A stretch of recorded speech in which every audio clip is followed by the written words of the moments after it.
Hey there, and welcome to the Digital Transformist. I'm Michael LaVista.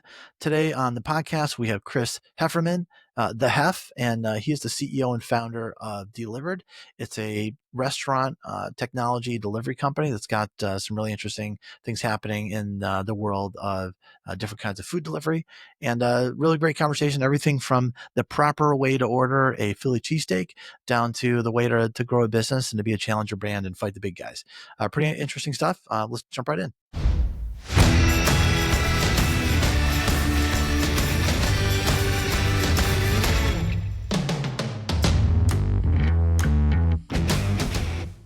Hey, everybody, welcome to the Digital Transformist. I'm Michael LaVista. We're here today with Chris Heffernan, who is the CEO of dlivrd, a pretty cool restaurant technology play.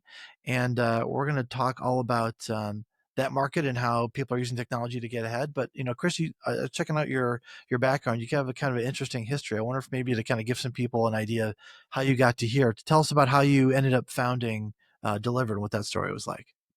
Yeah, absolutely. A pretty non-traditional path, all in all. Basically, I found myself in the food tech space, coming out of working at a telecommunications company. Basically, just got one of those horrible bosses, right? And had that moment where it was just kind of like, I'm out, right? Like I quit. Insert like old time cop movie where like you turn in your gun and your badge, but for me, it was like a corporate BlackBerry and like an Yeah, ID card, right? sure. And got into the food tech space by I was on vacation and I was at a restaurant. I'm from Philadelphia area, bigger guy, right? And I love cheesesteaks. And there's a cheesesteak restaurant there. And we're pretty particular about our cheesesteaks in Philadelphia. And this is down in South Florida in Delray Beach. And went up, and it was a good cheesesteak, right? But they had a little sticker and it said, "We deliver with delivery dudes." And this is back in 2011. This is before DoorDash, before Uber Eats. Yeah. Grubhub existed, but only for pizza or Chinese. And it's what we know now as DoorDash. And I came back home and I started delivering for restaurants around me. That's really cool. Hey, so I don't want to start like a civil war here, but I noticed in your LinkedIn profile you got Pats in the background. Is it Pats? What do you have in the background? That's actually in the background. Big That Al's. is Big Big Al's. Al's. Big Al's. That's Okay, the so place down in Delray Beach. that's the place. Okay, so That's, so for yeah, you, ground zero for delivered. okay, so what makes the perfect cheesesteak? What's the recipe that you think the truest recipe is? So there's three components to the cheesesteak. A roll, it's got to be a Yeah. solid hoagie roll from like Lissio's or Amoroso Philadelphia bakeries. Next, ribeye, chopped ribeye is my preference. You can do flat ribeye as well, like the little sheets, and cheese and onions. If you put peppers on it, that's a sandwich. Like if you change any of those core properties, you put mayonnaise on it, sandwich, right? And cheese, I'm a whiz fan, artificial cheese, but Cooper Sharp is making a big play, and it is really good too. Okay. So it's interesting. So my son and I just went to, he had something at Penn State. And so we went to their college town. They had, oh, this is the closest we're going to get to Philly in a while. Let's get a cheesesteak.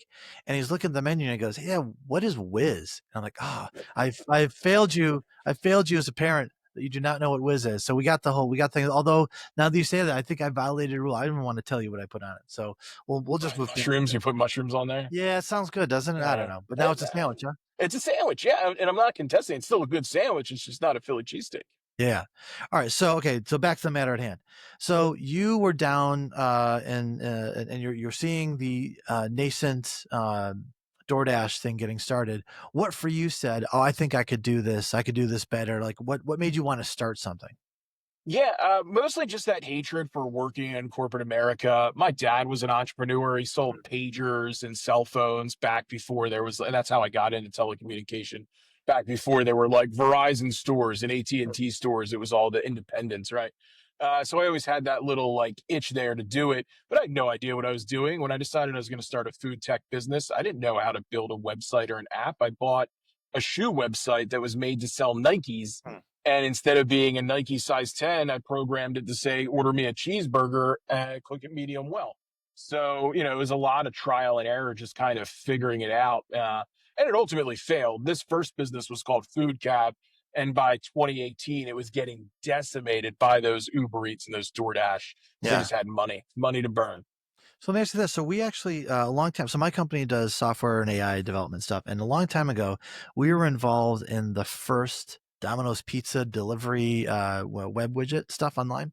And I remember thinking to myself beforehand that that this would be not like we've done manufacturing, all this other stuff, and like how hard could food configuration be? And we found that like next to like splitting the atom, that food delivery ordering is like it's more complex than it actually might seem to most people. And I'm curious for you, as technology has changed. I think you've had this company 7 8 years, something like that. Like what have the changes been that started from things were really hard to comprehend and execute to now that maybe a little bit easier? Yeah, I mean, the biggest thing with change is constant in the tech space, especially Yeah, the food tech space, right? Consumer demands, brand demands, AI, all these things keep coming. But like the biggest change, or I guess the biggest piece of that, and is always keeping customer expectations like the forefront, like your pizza tracker, right? Like who wants to know when a pizza goes into an oven? Everybody now, right? Everybody expects that information where before it was less of a play. So now consumers expect a peek behind the curtain. They want to know where where the pepperoni comes from that goes on it, what time it goes on it, when it hits the oven, what temperature it's being cooked at. They want to know all these things, and as a tech piece to that, we need to be able to connect the brand to its customers through all these these crazy different scenarios. And you're exactly right. You're managing personalities in this, right? Like it's hard to split the atom, right? It's even harder to manage the personalities of a consumer, of a business, of the delivery driver. So it's not an easy system to really oh get sure. involved in. Yeah, it's funny because some of the things I've really liked that some companies have done around customer expectations that you were talking about are things like, for example, when, I think one of the things that Uber innovated that was pretty interesting was that when you're waiting for a taxi, the frustrating thing was like, where's the taxi? When's it going to be here? But like with Uber, like if like, so I'm, sometimes when I get an Uber in the suburbs, it's, 24 minutes, and that's annoying. But when I know it's 24 minutes as opposed to 4 or 40 or never, all of a sudden it's a more manageable experience, and with food, I know it's more of there's an expiration date where this food's going to get cold sooner or later, so it can't be too long. But like knowing seems to be something that's important. Like what other innovations around the technology supporting what is sort of an innate user drive and user need do you think you've come across? Yeah, I mean, definitely clear and concise communication is key, right? Like knowing that it's going to be 24 minutes. I'm okay if my order is going to be 5 minutes longer, if you tell me those things. So a lot of stuff in the food tech, it's data, right? And knowing that as a consumer, when I go to a brand's website, if I've ordered from them before and I've ordered a vegan item or vegetarian item, when I get to your website, don't show me today's barbecue special that's all meat, right? Like remember my profile, that when you see that Chris logs in and Chris ordered the vegetarian wrap last time, show that to Chris. Or when I order that item, offer me add ons to boost my average ticket value, my AOV, my average order value of things that would fit my ordering profile. Don't show me the three ribs special. Show me the collard green special because you flagged me as this. And all these brands have this information. It's just harnessing it to engage in the customer experience. Yeah. Hey, I'm curious about kind of a hot topic, I think, in your industry, which is how do you handle the gig economy part of your work, where you've got drivers, and I know some companies are sort of legendarily great to work for, some aren't. What are the things that make a gig situation like that better, and how do you deliver on that? Yeah, the gig economy is crazy, right? Especially when you look at like states like New York, cities like Seattle or California, really changing and really enhancing how companies can interact with gig labor. But no, like with Delivered, we have a fleet of drivers that we contract with, and we just work on transparency. A lot of times in the gig space, you're not fighting necessarily that your app has a bad name or that insert big delivery app here has a bad name. You're fighting the transparency of that ride share that was 24 minutes away that you mentioned. That driver probably only knew where they were picking you up at, and they wouldn't get told where they're going until they swipe arrived at the pickup, right? Or on the big delivery apps, you're going to earn between $4 and $8 for this order. Why wouldn't you tell me how much exactly I'm going to earn? So the gig apps that I feel like have the best reputation and do the best are the ones that are transparent. This is how much money you're going to make. This is where you're going. This is what you're picking up. This is what you're doing. And this is when you can expect to be paid. And if you do all those things, you can kind of instill trust with those gig Yeah. workers, but they're constantly kind of getting screwed over by apps with not paying enough, not giving them information, all these different things that creates this negative perception or this imbalance in the gig tech space. So next, yeah, so thinking about, our audience and people who might be getting ideas from you, when I think about the one of the challenges you might be facing, so tell me if this is right or wrong, that when you're a challenger brand, when you're coming up against an Uber Eats and a DoorDash and all the other companies like that, you have to probably play different to win against them. And I wonder for other, companies that are listening that are in that challenger, up and coming startup, new space, whatever, what are some of the things I think so you got me going on this transparency idea. What maybe in addition to transparency helps you fight and compete and win against something like an Uber Eats? Yeah, absolutely. I mean, I think the biggest thing is being first doesn't always mean being the best, right? Like with Food Cab, we had that before Uber Eats, before DoorDash. So a lot of people are always consumed with my idea is great. Nobody else does it. I'm going to be the first one to do it and I'm going to crush it. That doesn't mean anything. Someone comes in with a bunch of funded money, they will destroy you, right? What allowed us, and I don't even want to say compete with the Uber Eats and the DoorDash because they are Goliaths, right? And we operate in the same lake, but we are just a droplet in that water. But what allowed us to gain market share and have some good revenue and build the company that we've built was focusing on human connection and automating what we can and humanizing what's important. And what we did was make sure we connected with our customers to find product market fit and really build upon it, connected with the drivers that were using the app to get same thing, product market fit on their side, make sure that they would want to buy into taking orders from us, and then really just found the right partners to scale with. Not every customer is the right customer. We said no to the wrong ones. Some customers said no to us because we weren't a fit. But where these big companies were taking on every customer, saying yes to everything that they needed to do, but weren't working on that humanizing element. And that's really where we carved it out. And I think what led to our success ultimately. So that's great. So you're teeing me up to the kind of stuff that we get excited about here. So tell me about, when you look at a business, we always try and find the things that we can automate that really people shouldn't be doing, don't want to be doing, are hard to scale, et cetera. And then letting them have free time to do the things that are much more valuable. I'm curious in your business, what were some of the things you looked at and said, okay, here's where we're going to start in terms of AI, and like, tell me about how that success either happened or didn't. Yeah, the first thing was when we first got going and started working with like integration partners, was they would send us over Excel files or a web portal, and that's how we would put orders into our system to get them matched out to the driver fleet. And that was, I would get to the office at 5 a.m. and start copy pasting and putting all those orders in until we went on Upwork and found a contractor that would come in and built a scraper, whether to pull it out of that CSV file or scrape it from the web portal and then insert all that automatically. And that was our first part of automation because instead of working with the client, I was spending 3 hours putting all the orders in for the rest of the day. So that's one example right there of like, I was too busy running my business to really grow it. And then the next, like at scale, that was when it was just me and one other person. But when there was a team, we had a team of people to assign orders. And that's what they did. They went in the system and they assigned them. They were based on the West Coast because it gave us the biggest time structure. And they went and did that until we built a whole AI based auto assignment system where now Frederick, our AI auto assigner, goes through and does that. That team then got repurposed to a client experience team. So instead of working on placing orders, they were working with the brands to get, SOPs established and figure out like what's the best way they want their product delivered, giving them points on how to get more orders and really engaging with the customers.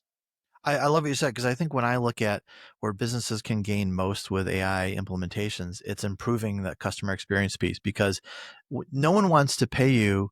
If you think about it, if your overhead is manually pulling things out of a CSV and copying and pasting all this kind of stuff, inevitably your customer experience suffers because you don't have time to do that. You said it. I'm going to put that on a t-shirt. The edit. I was too busy running the business to grow it, and I feel like a lot of companies run into that problem.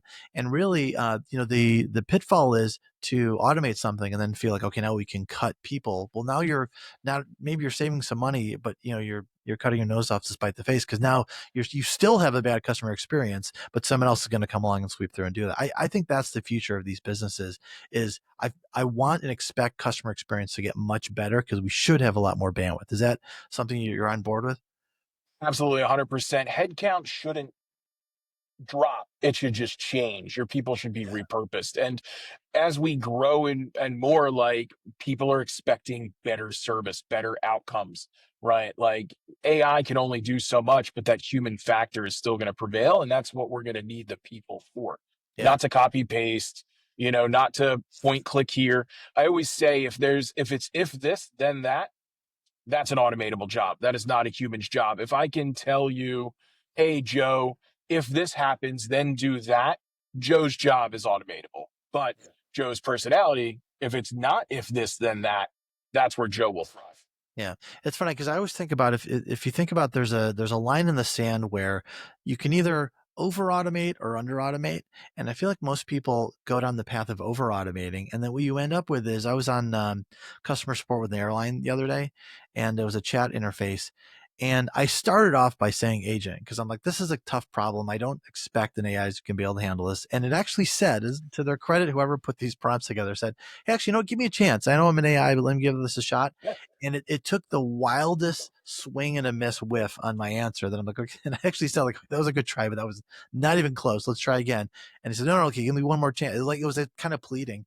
And it was, again, total miss. And then I got to an agent. And it's like, that's one of those where, I think we're on the frontier of let's try to automate things. But, there's nothing worse than banging your head against an AI wall. And that's honestly kind of more frustrating than dealing with a person who's not very helpful. So I feel like if you have a choice, I would, if it's right there on the edge, I would lean toward people until it's fully good. And that's your, if it's straightforward automation. But anytime there's that sort of soft feel thing, I think you get into some interesting bad kind of zones there.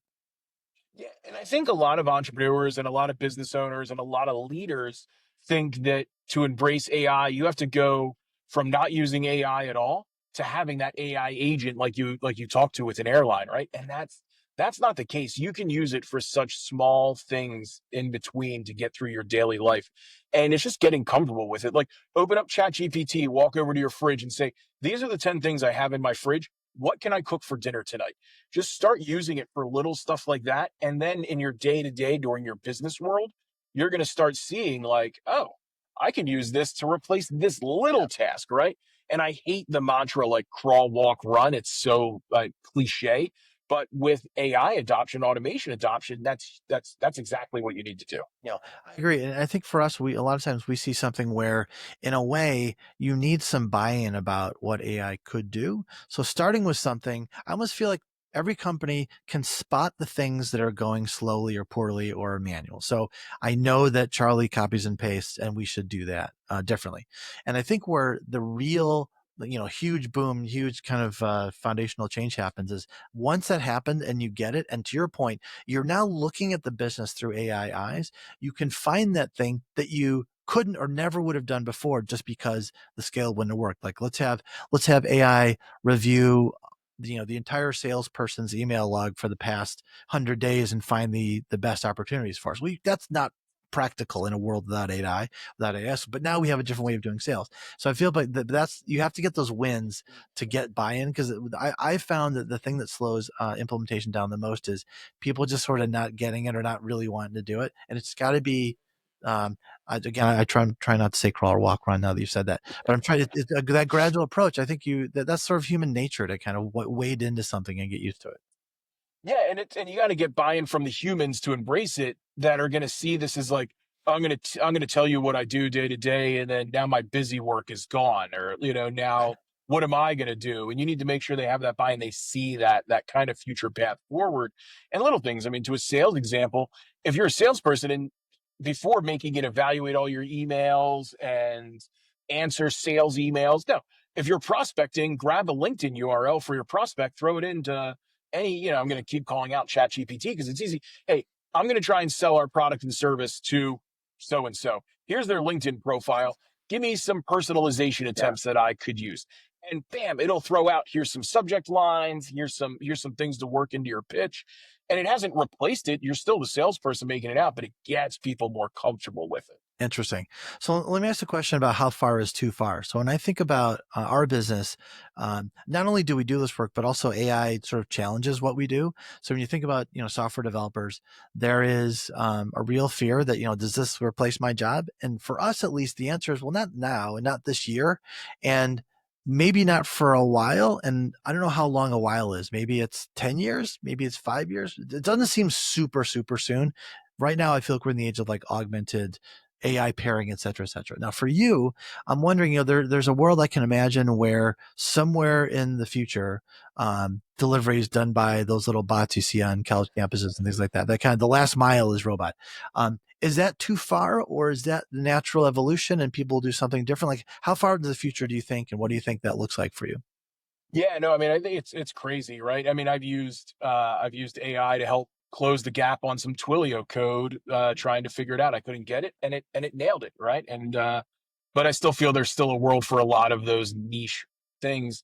But no, in the delivery space, yeah, I think people are going to get more and more, into that. I think buying trends are going to change too. Like automated cars will only get so far, and they won't be universally accepted. And it's great that a car can pull up, but if I'm paying delivery and I'm paying a delivery fee, like I'm in a co-working space today, like I want it brought upstairs to me. If I wanted to go down 6 flights and through a lobby and to the sidewalk, I might as well just go across the street, to Sweet Green and not pay to have, what I want delivered. And you're seeing like resurgence of malls, right? Unrelated to AI completely, but the newer generations want to go back to in-person shopping. So if we're starting to see a shift in people wanting to go to in-person shopping, are they going to want a robot delivering, their food? No, they still might want that kind of human connection. So I don't know. I'm optimistic about it, but I'm not in like dire Yeah. worries about it. It's such a great point because I feel like when I was thinking about like your business, not knowing a ton about it, I'm thinking, oh, these things are kind of like a model killer. But you're right. Like I don't even if it's I don't want to get up and go from my door to the curb because it's cold out or whatever. Like that's the whole reason I paid for this whole service, right? And I always think about these driverless semi situations. Sure, they get the last mile and they pull up to the warehouse, and then it's like, okay, well then someone who's taking the stuff out, like that maybe I don't know if this is a phrase yet. There's the last mile, but then there's like the last foot, and that's maybe the most valuable part of it in some cases. I don't know. It's an interesting. It's interesting times because to your point, as we are too, you have to be aware of the changes because it's for being an AI. Every Monday you wake up and there's like I'm actually thinking about a show which is like last week's insane week in AI because here are the 50 things you need to keep up with, and it's bananas, and I imagine it is for you too trying to keep up.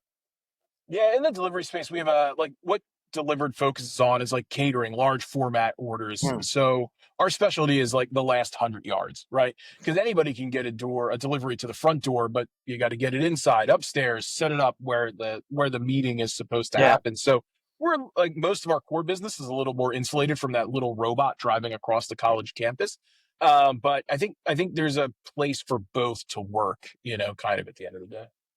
That's really great. Hey, so maybe as a final parting thought, you've been doing this 7, 8 years. Um, what's the thing that you figured out now that like, man, if only I could go back and tell Chris from, 2018, whatever, just do this or don't do that. What's the thing you think you learned that you wish you knew then? Delegate and disappear. That's what I would tell younger me. Well, not younger me in the business sense, but definitely delegate and disappear. Bring people on. You hire people. You pay them to do the things, and the key area responsibilities are what they know best. Leave that on them and get the heck out of their way. Right? Too many founders, too many business, too many leaders want to be involved, and not even like in a micromanager way, but just being involved in all the different aspects in the operations. That people in power, give them stuff to do, focus on growing, focus on the vision, and just let it move on. That's great. Um, Virtually certain the title of this episode is going to be "Delegate and Disappear." That's on a T-shirt. That's really good. We Chris, got two T-shirt ideas now. yeah, yeah, I no, mean, exactly. yeah, I want royalties on all these No, shirts. you got it. You got it. Chris, pleasure to meet you. Would love to hear what you're up to on next season to see what's happened and what's changed in your world. But thanks for coming and being a part of the show today. Absolutely. Thanks so much for having me join and letting me talk your ear off. Hey, so best place for people to get you? It's delivered without any e's. Get rid of all the e's. What's the best way to find you? Probably LinkedIn. LinkedIn's the best way. LinkedIn.com/the hef, THEHEFF, or on any social media channel, Facebook, Instagram, YouTube, TikTok. It's all the hef 215. Pretty open on my socials about business growth, struggles, all that fun Yeah. stuff. And I'll plug, because I watched a bunch of them. Your YouTube channel is pretty good. I don't know if I could pull it off, but I really love the TVs and monitors over empty chairs idea. I don't know if I've seen it before. If you stole it from someone, I didn't see it. I think that's pretty fun. It's So stolen from someone, but I won't say who. So that's that all way right. Hey, listen, we can keep thinking it's mine. yeah, exactly, man. Hey, great seeing you. Have a great one. Talk to you soon. Thanks for listening to the Digital Transformist. This is Mike LaVista. Thanks for listening to the Digital Transformist. This is Mike LaVista. And if you like that content, subscribe so you can get notified of new content when it comes out.